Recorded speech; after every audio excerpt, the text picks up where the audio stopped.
தந்தை மகன் தூய் ஆவியாரின் பேராலே நம் ஆண்டவராகிய இயேசு கிறிஸ்துவின் அருளும் கடவுளின் அன்பும் தூய் ஆவியாரின் நட்புறவும் உங்கள் அனைவரோடும் இருப்பதாக.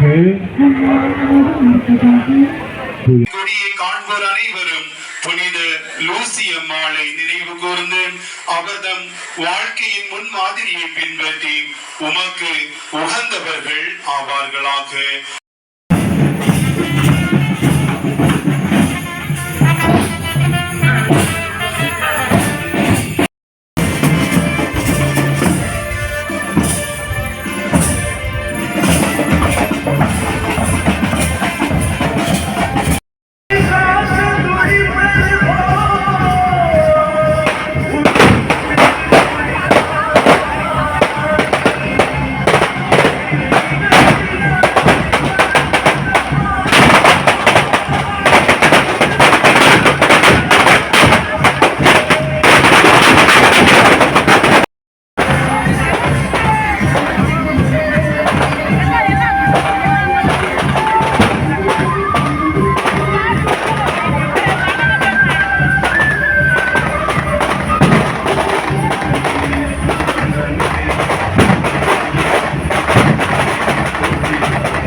நம் ஆண்டவராகிய இயேசு கிறிஸ்துவின் அருளும் கடவுளின் அன்பும் தூய ஆவியாரின் நட்புறவும் உங்கள் அனைவரோடும் இருப்பதாக.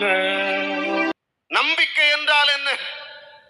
எபிரேயருக்கு எழுதிய திருமுகத்திலே நம் அழகாக வாசிக்கின்ற 11வது அதிகாரம் 1வது இறைவார்த்தை, நம்பிக்கை என்பது எதிர்நோக்கி இருப்பவை கிடைக்கும் என்னும் உறுதி.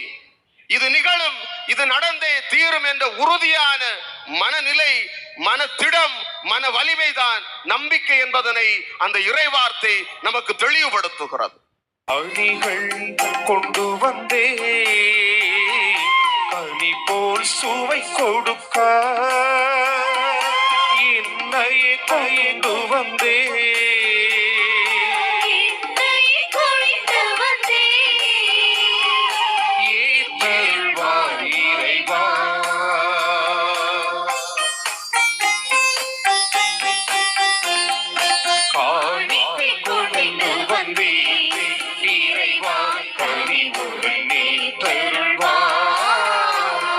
பாடுபட உளம் கனிந்து தம்மை கையளித்த போது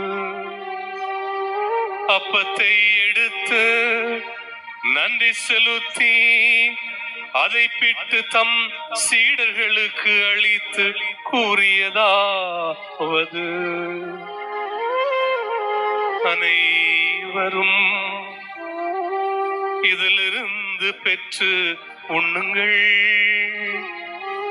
ஏனெனில் இது உங்களுக்காக கையளிக்கப்படும் என் உடல். இன்றைய நாள் நாம் திருக்கொடியேற்றி லூசி அம்மாளின் 10 நாள் திருவிழாவுக்கு இன்று துவக்கம் குறித்திருக்கின்றோம்.